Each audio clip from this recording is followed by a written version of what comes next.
Let's talk about this week. And how many do you think we have picked together? I didn't go with as many this week. I'm going to say two. Two's exactly right. All right. You and I have 8. I was going to say, I bet me and you have a lot. CJ usually goes more favorites. I kind of punted on the favorites, so Yeah. I figured me and you probably had a lot, but it wouldn't necessarily line up with what CJ had. Yeah, CJ's top 2 long shots are Hamlin and Gibbs, and he pretty much takes Gibbs a lot. He's on his fantasy team. And for us, the 2 drivers, who are they? Ooh, Reddick? No, I didn't take Reddick. Nobody took Reddick. Kyle Busch? Yes. And probably Hamlin. Correct. So those are the 2. You and I have, let's see, we have Buescher, we have Syndrick, we have McDowell, and we have Logano. Buescher, Syndrick, McDowell, Logano. Yeah, 6 total, actually, with Kyle Busch. That makes sense. And with Hamlin. So those are our 6 that we have. And we get started. Look, here's the deal. Truex being 4-1, it was a bonanza for me to get him in his win at Sonoma when he was whatever he was. What was he? 25-1, something like that? 20, yeah. 22-1, 25-1, something around that. Yeah. So that was awesome. And now that's gone. That surprise is gone. And because it's gone, it's not worth taking him at 4-1. So let's just put that in perspective. Same season, 25-1, whatever it was, 4-1. And let's remember this too. 32nd at Chicago, 17th at COA. It's not like he's 4th, 1st, and 3rd. He's had one good road course result in the last 3 years. And he's 4-1. Now look, he's the hottest driver on the circuit. I get it. I think he should be the favorite. But 4-1 is just way too low on a road course. Same reason why I punted him. Same way. I thought, like, hey, he would be among the favorites. I mean, he's 8 top 7 finishes his last 10 races. Coming into this, he's finished 1st, 3rd, 7th, 2nd last 4 weeks. But as you said, he's got 1 top 15 on road courses this year. Top 15. That's for 4-1, which is too steep for me when this is a week. Granted, he could come out and win and take all of our money, but yeah, sure. There's so much value behind where you can make a lot of money by going away from the favorites. And there's a lot of these favorites that I just frankly don't like. Trix has never won here, oval or road course. He's just never won. It's just hard to fathom him coming out and winning this year. So, yeah, 4-1. I didn't like that number. And Reddick, pretty much the same thing. Because Reddick wins COA, 33rd Sonoma, 28 Chicago. And he's the defending champ of the race. We know he's good, just like Truex. Nowhere near as hot as Truex on the season, but you're also asking us to put money on a 5-1 driver. Yeah, couldn't do it, especially when he's finished 16th or worse in 7 of his last 9 races on the season. Look, I get it. He's had better speed in those races. But what I don't like is they're not executing. Racing, you still have to execute. It's like stick and ball sports. You could be good. Everybody's good. You got to execute. They're not executing. They're having bad pit stops. They're speeding on pit road. They're leaving loose wheels. They're spinning. There's just – I don't like with those finishes. And if they were executing, then I would, 5-1, I'd say I'd take them. But they're not executing. I just don't expect you to go from not executing to winning. They need to execute to get a top at 5-1. So, yeah. So, yeah, better value out there than that. Because if you look at it, yes, he's been a little bit better lately, but still he has 2 top 10s in his last 9. And like you mentioned, the runner-up at Pocono. And you know what? Like you also mentioned, if they had been fine-tuning as a team better, he might have 2 wins in the last 9. Yeah. That's the good part. But again, he's 5-1. I'm not taking a risk that everything's going to come together on a road course at 5-1. I'm just not going to do it. Can he win? Absolutely. Can Truex win? Absolutely. The numbers are just too low. They're not dominating on the road courses for us to go that route. Because if you go that route, honestly, you probably just are better off with like maybe a couple of long shots, take Truex or Reddick, and that's it. Call it a day, and then hope they dominate.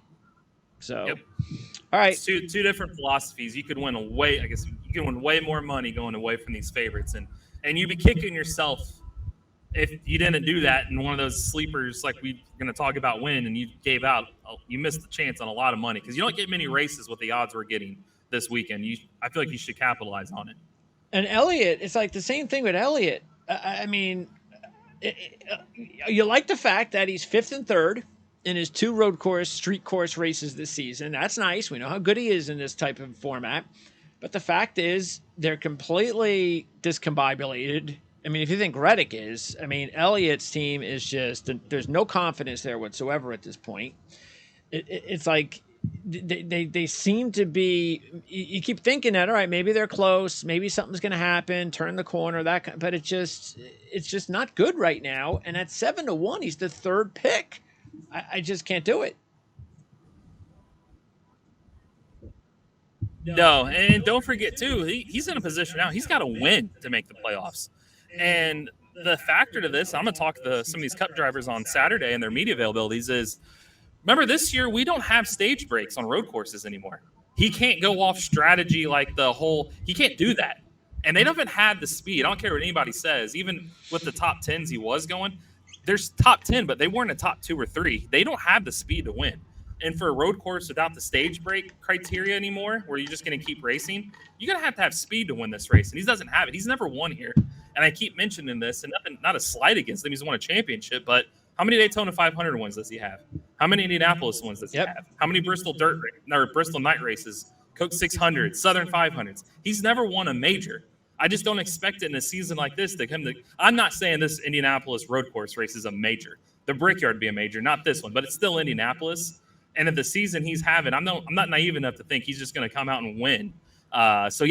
Those 3 drivers were very easy for me to look away from. I'm glad they got him at those odds because there's so much better odds behind them.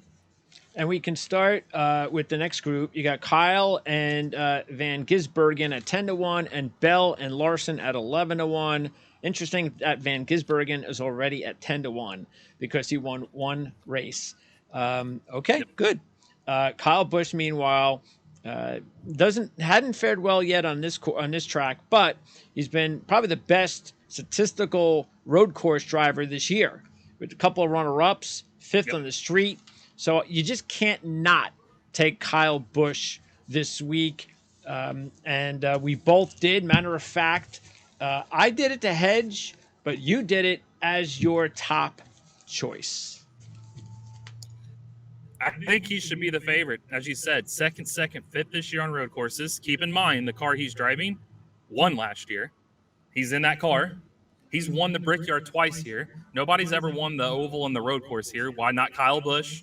It just seems like he's having that type of year to where he could come out and win. And 10-1, I thought, was a hell of a bargain. Nobody scored more road course points than he has this year. I almost find it insulting that you have Shane Van Gisbergen. Nothing against Shane Van Gisbergen, but he has no business being the same odds as Kyle Busch. No. And I would agree Van Gisbergen, that Kobayashi, all the road course ringers that are coming in for this week. It's one thing for a street course because that's kind of their cup of tea, and these Cup guys have never run a street course before, and they're used to cars that handle street courses. So that's one thing. This will be the 3rd time on this road course alone. These other guys have experience here, including with this next gen. They've run road courses with this next gen for a couple. They know how to run a road course. They never knew how to run a street course. So I think it's going to be difficult. And Van Gisbergen said in his media availability too that, hey, I'm flattered they know my name now, and I'm flattered they think I should be a driver to beat. But it's a tall task to beat these guys, and this is more their backyard. So he better sound nice because I don't think the drivers are going to be nice. I'm interested to see if he can finish this race. Yep. I think he's going to get dive bombed a lot. He's going to get run different. And he mentioned he's going to race clean because he wants to run here full time. So he wants the what goes around comes around. He's like, hey, look, I've already won a race. I'd love to win Indy, obviously, but I'm not here to ruffle feathers. They're in a season. They're after championships. They're after playoffs. I don't want to ruin that for anybody. So with the guys we expect to be up front, they're going to rough him saying that too. They're going to make moves on him and force him to break and get out of it and let them by. So, I think it's going to be tough for him or any of those road course ringers to win this weekend. Now, Bell and Larson are 11-1. Now, you did not take either of those drivers, but I invested heavily on Bell. He's my top choice. I also put some money on Larson. Bell, I just think, look, he was one of my top choices at Chicago, and I think with a little luck, he might have won that race. We know how good he is on road courses in general. We don't need to go back to the no top 5 since dirt thing. But the fact is that it is a road course, and I think he's in his element. And so that's why I'm going to go and invest on him. And with Larson, it was good for him to get back into a top 5. I still wonder if he's being inconsistent, but third in this race, the first time he ran it, he had a pretty good go there, and he's been pretty solid. Matter of fact, he's improved each of his 3 road course races this season, with the 4th at Chicago. Yeah, I just didn't trust Syndrick yet. They've fallen off a cliff here the last month or so. So I'll be curious with Larson. Bell, the top 5 thing did scare me. It's been 16 races, and he was 31st in COTA, but he had a better car.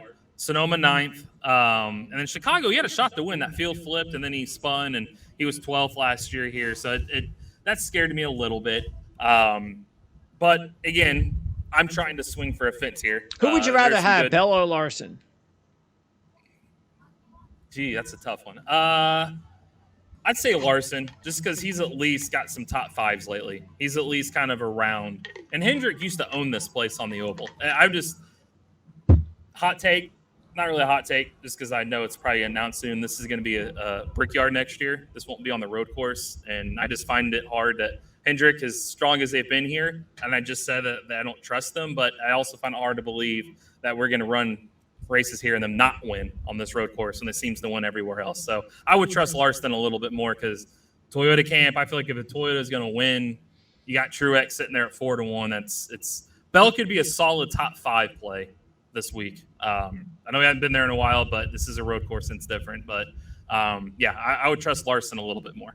All right. Now, one of the drivers that you did take that I didn't is AJ. And AJ won the race, first race, a couple years ago. But you kind of stole that one late. Still, he won it. We know how good he is on the road courses.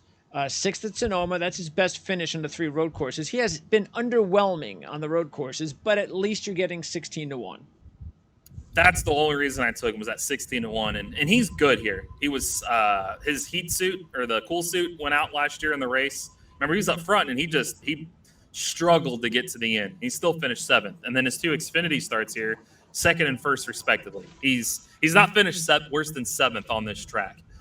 So I thought for 16-1 that was a bit of a bargain. So I'll take that one. Just want to throw in a YouTube comment. You could call this halftime in our picks. Wayne Billow. This was a comment from our show. I believe it was from last week. And we haven't heard from Wayne yet, but Wayne said, "Great review, thanks guys." So for Wayne, all I can say is I hope he subscribed, liked, and shared the video, because I haven't heard from Wayne before. So Wayne, appreciate your comments. Thanks, Wayne. And hope he did the trifecta. Okay, let's go back. Forget Suarez and Kostecki at 18-1. Suarez has done nothing on the road courses this year, and nothing on this track in his two trips. I have no idea what he's doing at 18-1. Okay, who's Kostecki? He's another supercars guy that with Van Gisbergen. He runs that same series over there in Australia. Okay. Yep. Well, again, I think the same thing is going to apply not just to Van Gisbergen, but to all of these drivers that may not have been here before, like Kostecki. Oh, really? You think you're going to come here and do what he did in Chicago? Not so fast. Okay. Yeah. Yes. Tough at Indianapolis. This place usually picks its winners, and it's not going to pick a winner. Nothing against those guys. It's just they always hear the lore. Indy picks its winners. I don't think it's picking the supercars guy to come over here and win here already. So, all right. Now we both have the 20-1 shots, Hamlin and Buescher. And like you said, you've got to invest a little bit more money, and that's what you've done. For me, I kind of hedged with Buescher. Like I said, I just want to make sure if he wins, I don't lose. But for Hamlin, he actually was I believe my second overall choice. And I just felt, look, he's still zoned in. He's still at the best he's been all season. He led a bunch of laps at Sonoma. So we know he's got the ability. Every like 4 or 5 road course races, he does something. Now, maybe he shot his wad this season at Sonoma, but he's hot. And I just kind of feel also because, and we talked about this before, and I think it was in the beginning of the season when we were talking about how hard it was for Toyota last year, that once that trend was broken, I think drivers like all of a sudden Denny Hamlin now, I think he's in the picture. Like we never would have thought about it at the beginning of the season, but now he's in the picture. Yeah, for sure. I mean, I look at too. He's won the last 2 road course pulls, Sonoma and Chicago. The driver that won the pole here last year, Tyler Reddick, won the race. You're taking the stage breaks out of here, so speed means something. Toyota's had speed. He should have won this race in 2021. Chase Briscoe kind of punted him there at the end, kind of a dirty move. So he's been hot. 4 consecutive top 7 finishes, first, second, third, the last 3 weeks. It just kind of has to write on the wall that if Truex is 4-1, how is Hamlin 22-1? Yeah. They both enter hot. They both can win. So, yeah, I thought he was an absolute steal at 22-1. And Buescher, I mean, he's been good on road courses. You look at lately 8th, 4th, 10th this season. He had a fire in his car last year, and he still came back to finish 10th. And now he has 2 straight wins.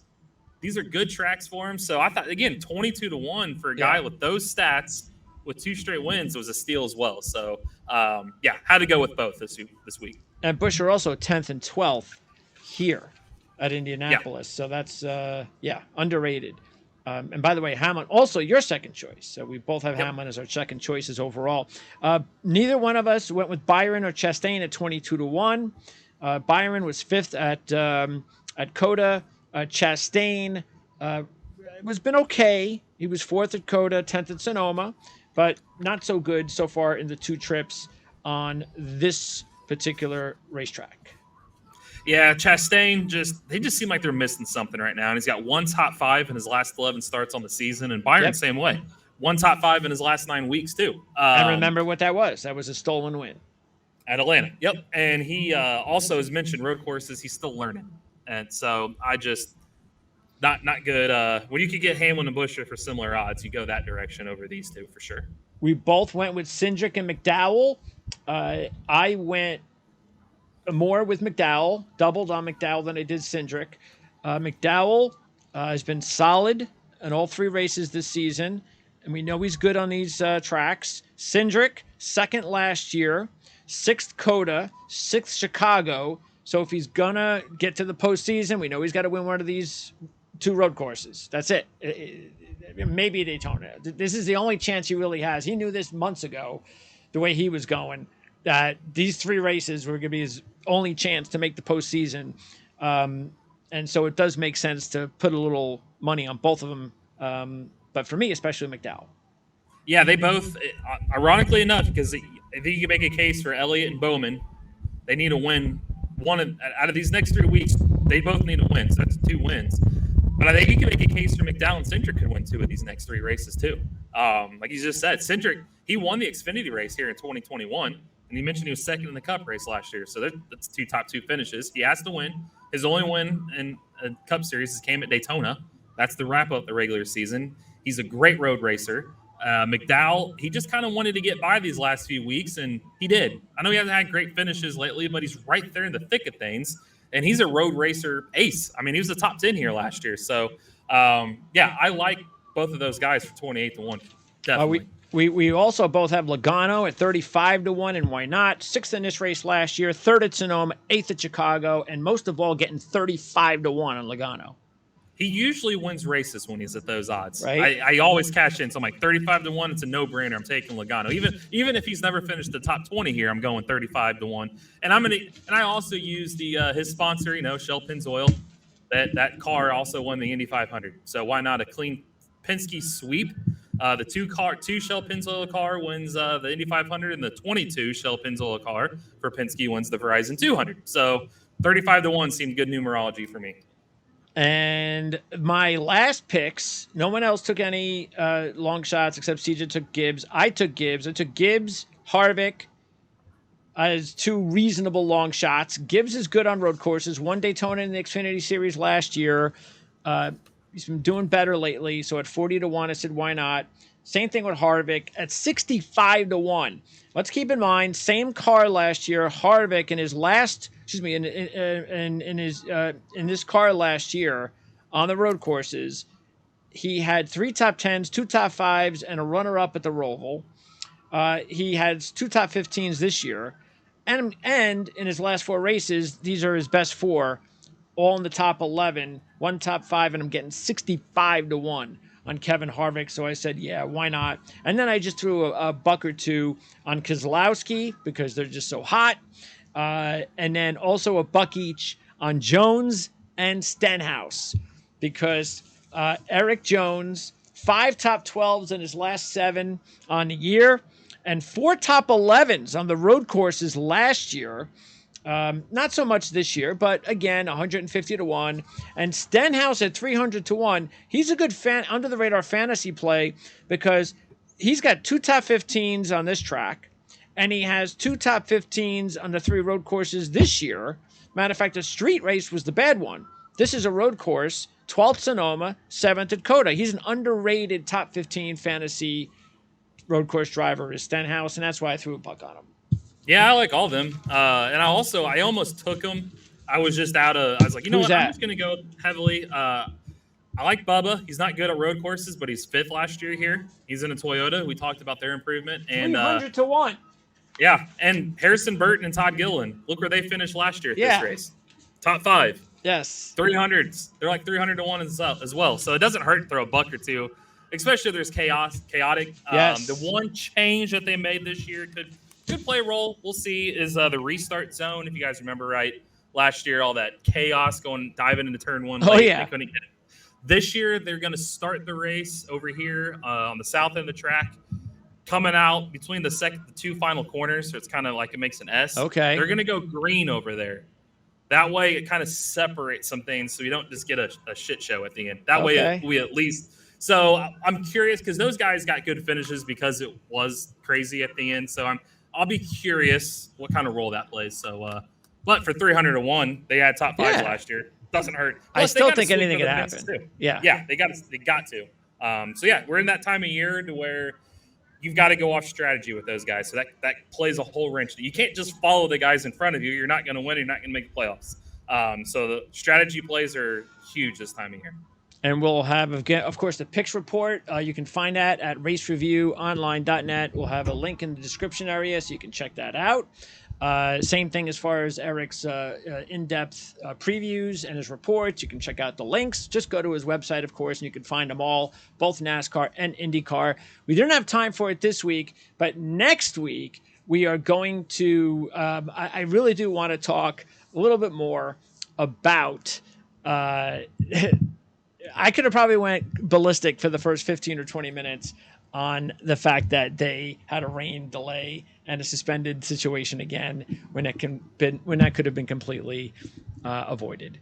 So that's just getting ridiculous now. But anyway, Martin Truex Jr. likes it. Monday. We should name him Monday Truex Jr. the way he is. He's good on Mondays. So maybe we'll talk more about that next week. Don't forget to like, subscribe, and share the video. Next week, it's Watkins Glen. Then we have Daytona. And when we do Daytona, we will also bring in CJ. No, wait, that's the week after. Because we have Daytona. Then the week after, CJ will be on to preview the playoffs. Yep, we're already there. And don't forget, Daytona, we'll let you know in the week of the Daytona race, whether or not we're going to be able to have our live programming for the last hour of that race. So we have to just make sure of scheduling and obviously make sure the weather is okay in Daytona, Yes. which is kind of what screwed us the last time. So we'll keep you updated on that potential live race coverage in a couple of weeks. Eric, appreciate it as always. Yep. Thanks for having me.